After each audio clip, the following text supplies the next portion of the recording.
हमारे क्षेत्र की किसी भी हिंदू बहन बेटी को अगर कोई मुस्लिम युवक परेशान करता है तो नितिन शर्मा यहां पर बैठा है, वो मेरे से संपर्क करे, उसका इलाज हम लोग करेंगे।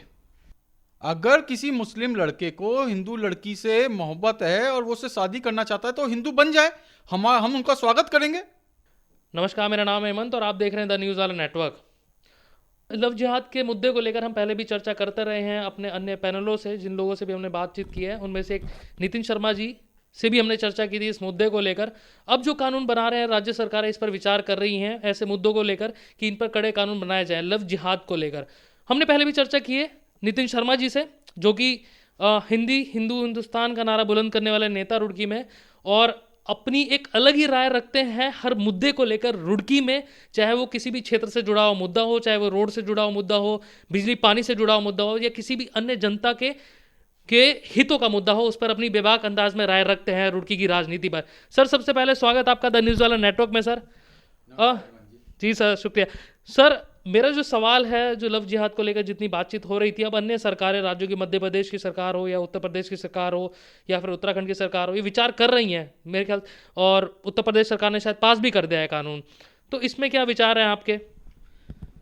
पहले तो मैं माननीय मुख्यमंत्री योगी जी को बहुत बहुत साधुवाद दूंगा कि उन्होंने इतना अच्छा कानून लेके आए हैं। ये बहुत वर्षों से सभी कार्यकर्ताओं का, सभी हिंदू संगठनों की मांग थी कि इस प्रकार का एक कानून देश में आना चाहिए, और जो कि योगी सरकार लेके आई है, और अब सभी सरकारें जहां पर हैं वो इस पे विचार कर रही हैं, और मुझे उम्मीद है जल्द से जल्द पूरे देश में ये कानून लागू होंगे। सर, मेरा जो अगला सवाल है आपसे, कि जो पहले कानून बने हुए हैं वो एनफ नहीं थे इस तरह के मुद्दों को टैकल करने के लिए? इस तरह का पहले कोई लव जिहाद से रिलेटेड कोई कानून इस देश के अंदर नहीं बना हुआ था।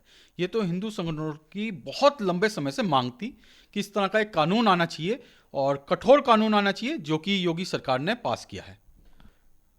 सर, मेरा जो दूसरा सवाल है ये है, क्योंकि हमारे कॉन्स्टिट्यूशन में लिखा है सेकुलरिज्म, हमारा देश है, सेकुलर मुल्क है, तो ये लव जिहाद के लिए एक अलग से कानून क्यों?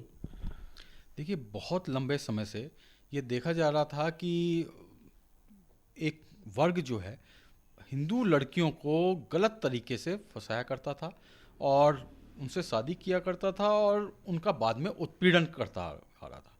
लड़कियों को, लड़कियां जब एक कदम आगे बढ़ चुकी होती थी तब उनको पता चलता था कि ये लड़का वास्तविकता में तो मुस्लिम है, और उसके पास कई बार वापस आने का मौका भी नहीं लगता था। मुझे ऐसा लगता है कि अगर किसी मुसलमान लड़के को हिंदू लड़की से शादी करनी है तो उस मुस्लिम लड़के को हिंदू हो जाना चाहिए। उनके पूर्वज भी हिंदू थे। तो क्या ये धर्म की बात करना सर ज़रूरी है? मुझे ऐसा लगता है कि धर्म की बात करना शायद ज़रूरी नहीं होगा। ऐसे मामले तो पहले भी सामने आते रहे हैं लड़कियों के उत्पीड़न के। क्या इनको एक ही विषय में नहीं देखा जाना चाहिए? अगर लड़कियों का उत्पीड़न हो तो सिर्फ लड़की के उसमें नहीं देखा जाना चाहिए, धर्म के विषय को छोड़कर? 100 में से 99 जो मामले हैं उसमें वो लड़का हिंदू लड़की का उत्पीड़न करता है, बाद में धर्म परिवर्तन कराता है, और उस लड़की को किसी लायक नहीं छोड़ता है, बाद में छोड़ देता है। सर, आप स्ट्रेट फॉरवर्ड तो चलिए कह रहे हैं, लेकिन आपको लगता है समाज की ऐसी भावनाएं हैं, आहत हो सकती हैं? नहीं, समाज तो इससे आज बहुत खुश है कि इस तरह का एक कानून आ रहा है। अगर किसी मुस्लिम लड़के को हिंदू लड़की से मोहब्बत है और वो उससे शादी करना चाहता है तो हिंदू बन जाए, हम उनका स्वागत करेंगे। अगर हिंदू बन जाए तो? हिंदू बन जाएगा, वो उसको हिंदू बनना चाहिए, और उनके पूर्वज भी हिंदू थे। अच्छा, मेरा जो सवाल है, आपका जो अनुभव रहे हैं, आपके जो पहले एक्सपीरियंसेस भी आप ऑफ द कैमरा शेयर करते रहे हैं, उस अनुभवों के बारे में बताइए कि कोई ऐसा मुद्दा रहा हो जिसमें आप खुद जुड़े हों, कोई ऐसा, हमारे दर्शकों को बताइए ऐसा कोई मुद्दा। जब मैं संगठन में काम करते हुए हिंदू जागरण मंच में और विश्व हिंदू परिषद में कार्य करता था, तब सैकड़ों सैकड़ों हमने इस क्षेत्र की लड़कियां जो मुस्लिमों के पास किसी तरीके से चली गई थी, उन लड़कियों को हमने वापस लाने का काम किया है। हमने देखा है कि उनके साथ क्या क्या अत्याचार होते हैं। जब मैं हिंदू जागरण मंच और विश्व हिंदू परिषद में कार्य करता था, और उस टाइम पे इस क्षेत्र की सैकड़ों बच्चियों को जो उनके पास किसी कारण पहुंच गई थी, उन लड़कियों को हमने वापस लाने का काम किया है। उन लड़कियों ने अपनी दशाएं हमको बताई हैं कि उनके साथ कितनी मारपीट हो रही थी, कितनी ज़बरदस्ती उनसे मांस खाने के लिए उन्हें मजबूर किया जा रहा था। एक विषय मुझे याद आता है पाडली गुज्जर का, जहाँ पर एक हमारी बच्ची उनके पास चली गई, उसका यहाँ पर भगवान का हाथ पे नाम लिखा हुआ था। उन्होंने वो जो खुदा हुआ था उसको बर्न करवा के हटवाया। इस तरह के अत्याचार वो लोग करते हैं और इसके लिए सख्त कानून आने की इस देश में ज़रूरत थी और मुझे लगता है कि बहुत जल्दी पूरे देश में ये कानून लागू होंगे।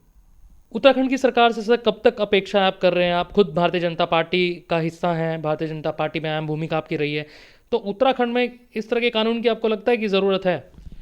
बिल्कुल उत्तराखंड में इस कानून की आवश्यकता है और माननीय मुख्यमंत्री जी, मुझे बिल्कुल यकीन है कि बहुत जल्दी इस प्रकार का कठोर कानून वो अपने प्रदेश में लेके आएंगे, जिससे इस प्रकार के वर्ग को पता चले कि अगर उन्होंने हमारी लड़की की तरफ बुरी नज़र उठाकर देखी तो उनका क्या हर्ष होगा। और मेरा अपने क्षेत्र के, अपने पूरे प्रदेश के युवाओं से अनुरोध है कि वो लोग सजग रहें। अगर उन्हें कहीं पर भी, सरकारें तो अपना कानून लेके आएंगी, पर उन्हें कहीं पर भी इस तरह का कोई शक होता है तो वो अपने विश्व हिंदू परिषद, हिंदू जागरण मंच, विभिन्न अपने हिंदू संगठन हैं, उनको इसकी जानकारी दें, जिससे वो लोग इनका इलाज ठीक प्रकार से कर सकें। एक बात और हेमंत जी, हमारे क्षेत्र की किसी भी हिंदू बहन बेटी को अगर कोई मुस्लिम युवक परेशान करता है तो नितिन शर्मा यहाँ पर बैठा है, वो मेरे से संपर्क करे, उसका इलाज हम लोग करेंगे।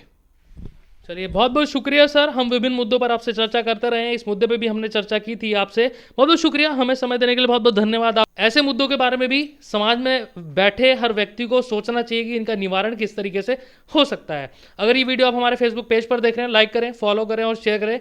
यूट्यूब चैनल पर देख रहे हैं तो चैनल को सब्सक्राइब करें। कैमरा पर्सन शिवम के साथ द न्यूज़ आरा नेटवर्क। धन्यवाद।